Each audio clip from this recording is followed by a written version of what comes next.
everybody, and welcome back. Today it's all about the Buzz Bee Air Warriors Ultra Tek Sentinel. I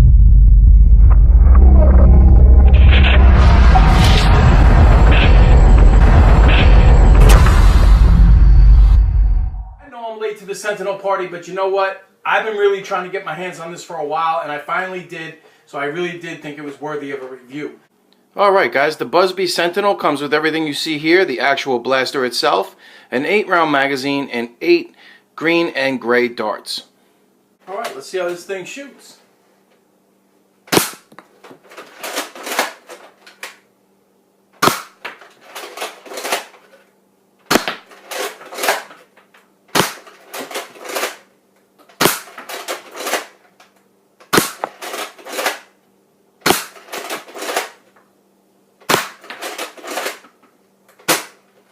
Wow, this thing is definitely shooting a little above elite ranges, I can tell you that much right now.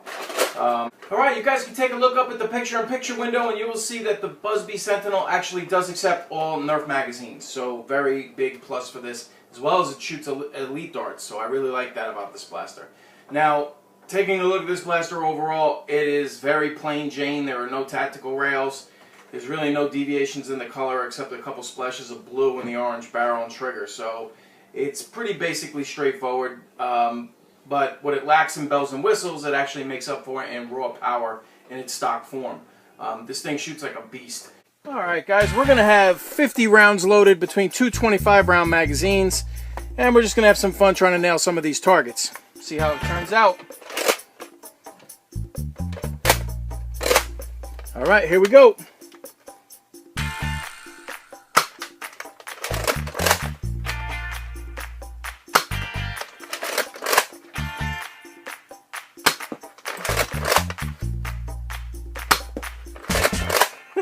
Just a little high.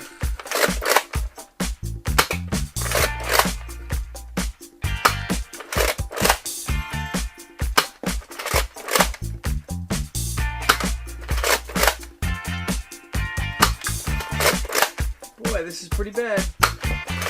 Haven't hit it yet. Alright, let's go down. Yeah, look at that. I hit the 100. And the 50. I can't hit the 25. This is sad. Oh, there we go. And nailed the head. This thing shoots really hard. You can notice it right away.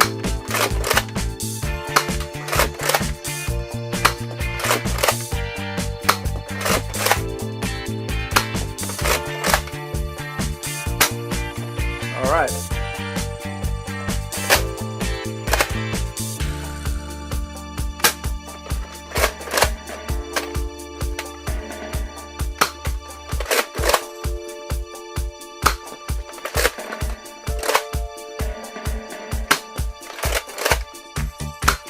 Now I can't hit that furthest head.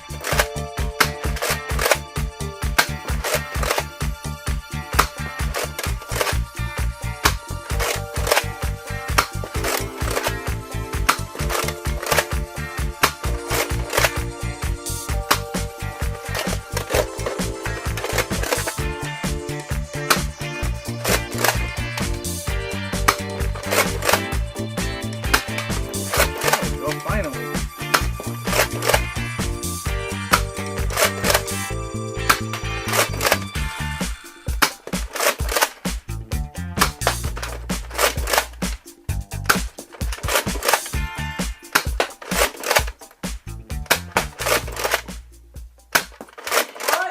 For the firing test, now for my overall opinion of the Sentinel. I do believe that this should be in every single person's collection. This blaster is an absolute monster out of the box stock. Mine was shooting at 74 feet per second. I've seen other reviews where people's are shooting actually harder. So maybe it's just the version that I got. I don't know. I took 20 shots and I showed you all the data. So other than that, I want to say one other thing that's kind of odd is that this actually has a metal priming mechanism, which the rest of the blaster is plastic. So I don't really realize why they did that. But the only reason I'm kind of pointing that out is because as you're firing this way, and every time you push with your 3 or 4 fingers down to bring it back up, you're actually going to start to feel it on the back of your knuckles after, you know, doing it repetitiously. I actually did it with 50 rounds downstairs and I actually felt it. So It just can become a little bit of an irritant, but nothing that would discourage me from purchasing this blaster in any way, shape, or form. And of course, if you're into aesthetics, tactical rails, and all the extra coolness, this blaster's not going to be for you because it's pretty bare bones and basic. There's really nothing that really stands out. It's aesthetically just a shell that actually shoots really hard, which is cool. Alright guys, so I hope you guys enjoyed this video. Thanks a lot for watching.